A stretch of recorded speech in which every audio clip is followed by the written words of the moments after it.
नमस्कार दोस्तों, आपका पुनः एक बार मेरे YouTube चैनल मोटिवेशन मंत्रा डीसी में हार्दिक स्वागत है। दोस्तों, कहते हैं कि लालच में इंसान अपनी ही जान खोता है और नफा नुकसान का हिसाब करके बाद में रोता है।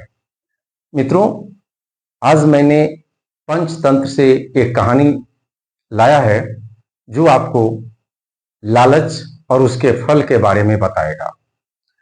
मित्रों, किसी गांव में एक शिकारी रहता था।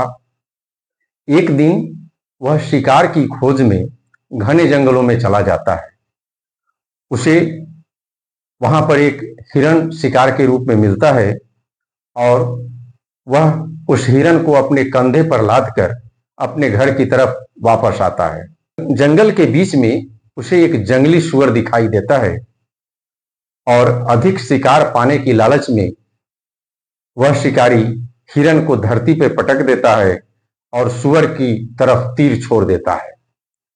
जैसे ही उस जंगली सूअर को तीर लगती है, त्यों ही वह दौड़कर आता है और उस शिकारी के दोनों जांघों के बीच में जोर से टक्कर मारता है।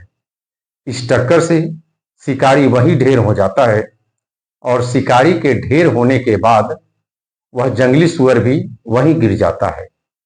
संयोग की बात है कि जब सूअर गिर रहा होता है तो उसी समय एक सर्प उस रास्ते से गुजर रहा होता है और सूअर के दबने से वह सर्प भी वहीं मर जाता है। मित्रों, इसके ठीक बाद उस जंगल के रास्ते से एक गिदड़ शिकार की तलाश में आता है और जब वह इतने सारे शिकार को अपने सामने पाता है, बहुत खुश होता है। उसे लगता है कि आज तो बिना परिश्रम के ही हमें इतने सारे शिकार मिल गए। और जब उसकी नजर इंसान पे पड़ती है तो वह कहता है, इस इंसान का मांस तो मैं 2 महीने तक खाऊंगा।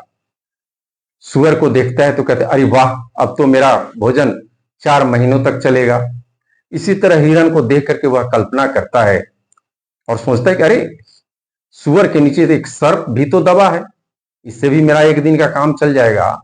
और अंत में जब उसकी नजर उस धनुष पे पड़ती है और धनुष पे चढ़े उस तांते की रस्सी पे पड़ती है तो वह सोचता है, इस सब को तो मैं बाद में खाऊंगा, आज का काम तो मैं इस धनुष के हाथ से ही चला लेता हूं। और लालचवश ज्यों ही वह उस धनुष की डोरी पे अपना मुंह लगाता है, दांत से वह तांते की धागा कटती है और धनुष का एक भाग उस गिदड़ के सीने में आके लगता है और उसके कारण उस गिदड़ की वहीं मृत्यु हो जाती है। उसका राम नाम सत्य हो जाता है। दोस्तों, इसलिए कहा गया है कि जो लोग ज्यादा लालची होते हैं उन्हें अंत में पछताना पड़ता है और लालच मौत का कारण भी बनता है। इसलिए एक कवि ने लिखा था, रजधन गजधन वाजिधन और रतन धन खान, जब मिले संतोष धन सब धन धूड़ी समान। मित्रों, जिंदगी में संतोष का होना भी बहुत जरूरी होता है, क्योंकि लालच का कोई अंत नहीं होता। इस वीडियो में इतना ही। फिर मुलाकात होगी आपसे किसी ऐसे ही ज्ञानवर्धक वीडियो में। तब तक के लिए बहुत बहुत धन्यवाद।